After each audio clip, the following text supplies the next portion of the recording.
네, 안녕하세요. 저는 정신건강의학과 전문의 김지용입니다. 제가 오늘 드릴 얘기는 좀 재미가 없을 거예요.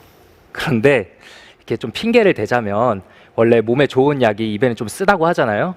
제가 오늘 할 얘기는 여러분들의 마음을 약간 불편하게 할 수는 있지만 그래도 꼭 필요한 정신과 상담의 핵심적인 부분을 좀 가져왔습니다. 오늘 짧은 시간에 그래도 조금이라도 도움되는 말을 하려면은 어떤 얘기를 전해드려야 될까 저도 고민을 많이 했어요. 그러다가 결국은 제가 진료실에서 가장 많이 하는 말에 대해서 얘기해 보기로 결정했습니다. 어떤 말을 많이 할까요?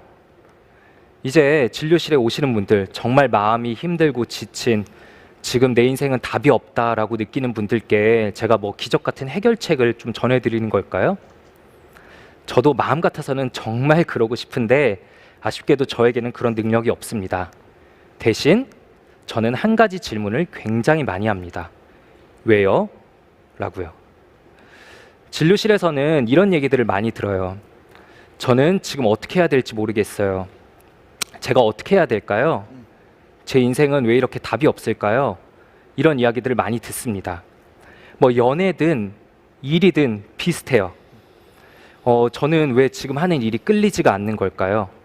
저는 왜 만나는 사람마다 쉽게 상처받고 금방 헤어지는 걸까요? 저는 지금 나이에 뒤늦게 이 새로운 일에 도전해보는 게 맞을까요? 제가 이 일을 할 수 있을까요? 그런 질문들을 많이 듣는데 아까 말씀드렸다시피 저는 해결책을 드릴 수가 없습니다. 그래서 저는 아니요, 그 사람 만나보세요, 그 일 해보세요, 이런 말은 아쉽지만 드리지 못하고 대신 왜요? 라는 질문을 계속하게 됩니다. 꿈에 대해서도 굉장히 많이 듣습니다. 이제 본인이 끌리는 꿈에 대해서 이야기를 하세요. 그럼 저는 물어보죠. 아니, 왜 그 꿈에 끌리세요? 왜 그게 꿈이에요? 그러면 대답이 보통 이렇게 돌아옵니다. 제가 그걸 좋아하니까요. 그러면 그걸 왜 좋아하시는데요? 제가 그게 가슴이 뛰고 막 설렐 만큼 좋으니까 제가 그게 그냥 좋은 거죠. 좋은데 꼭 이유가 있어야 하나요? 라고 이렇게 물어보세요. 그러면 이 세상에 좋은 것들이 굉장히 많을 텐데 왜 하필이면 그 꿈에 끌리는 걸까요? 그 꿈은 뭐 언제부터 시작된 걸 거고 왜 왔을까요? 이런 질문을 드렸을 때 명쾌한 이유들이 이어지는 경우는, 명쾌한 답을 들은 경우는 정말 한 번도 없습니다. 모두 다 얘기를 못 하시는데 사실 이유는 다 있어요. 그거를 우리가 모르고만 있을 뿐이죠. 요즘 젊은 세대들도 많이 하는 주식 투자를 제가 비유로 한번 들어볼게요. 우리가 주식 투자 항목을 고를 때 그냥 단순히 이거 마음이 뛰는데? 끌리는데? 라는 이거에 의해서만 딱 결정을 하나요? 물론 그렇게 하시는 경우들도 있다고 하지만 대부분의 경우에는 나름 분석을 합니다. 이게 왜 매력적이고 왜 필요한지에 대해서 분석을 하는데 이런 주식 투자 항목 선택보다 훨씬 중요한 내 삶의 갈림길, 내가 만날 사람을 선택하고 내가 하고 싶은 진로를 선택하는 데 있어서 단순히 느낌, 끌림 이것만으로 선택하는 거는 좀 어불성설이라는 생각이 들어요.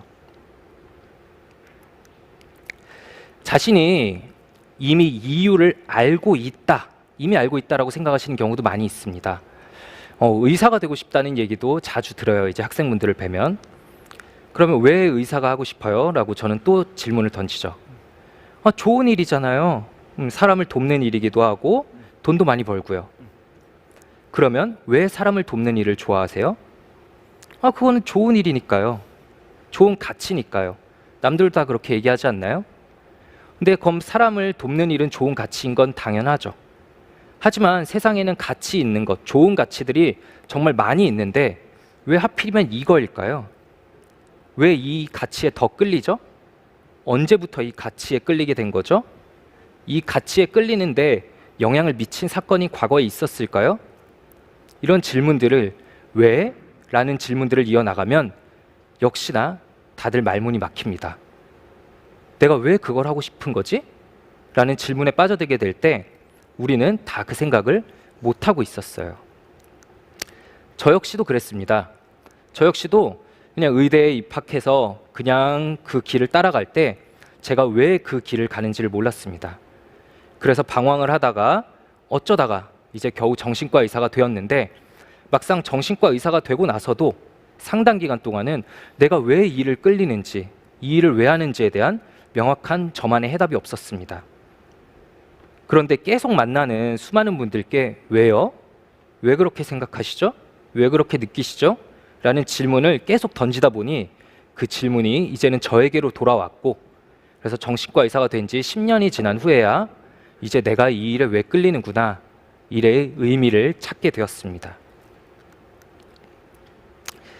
우리 사회는 너무 바쁘게 돌아가요. 너무 바쁘게 삶을 밀리느라 내가 왜 이렇게 살고 있는지도 모르는 채 남들이 나에게 하는 기대와 바람에 휩쓸려서 살아갑니다. 내가 지금 이 일을 왜 하고 있는지, 이 길을 왜 걷고 있는지도 모르는 채 말이에요. 그럴 때 가슴이 뛰는 일을 해라, 그 방향으로 가라 라는 말들은 굉장히 달콤하게 들려옵니다.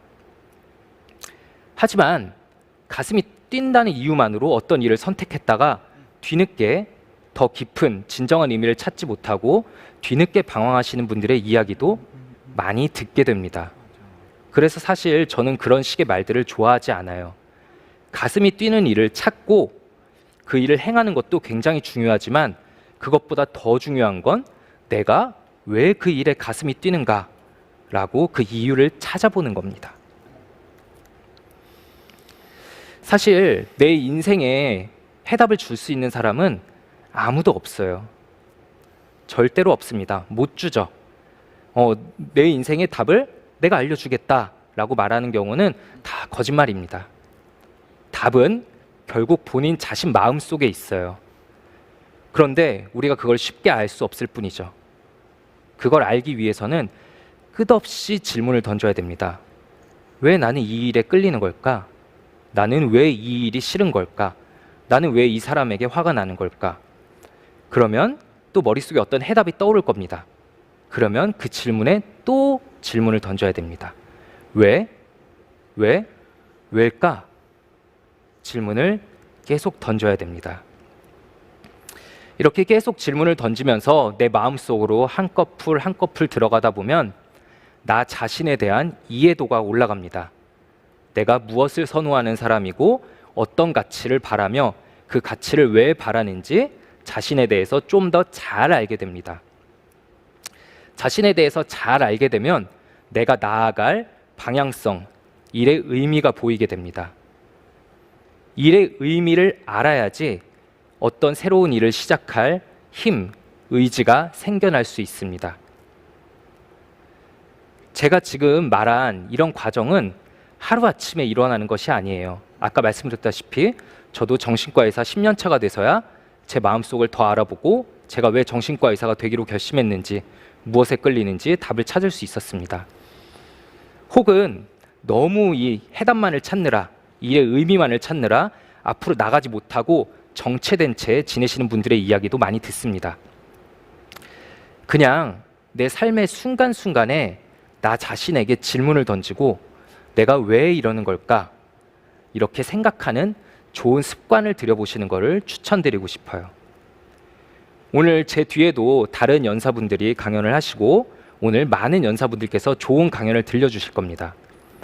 그 강연들 중에 내 가슴을 뛰게 만드는 강연도 있을 거고, 아 이거 뭐야, 괜히 반감이 드는 강연도 있을 거예요.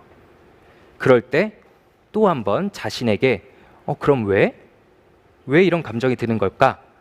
식의 질문을 던져보시길 바라면서 오늘 제 시간은 여기서 마치도록 하겠습니다. 감사합니다.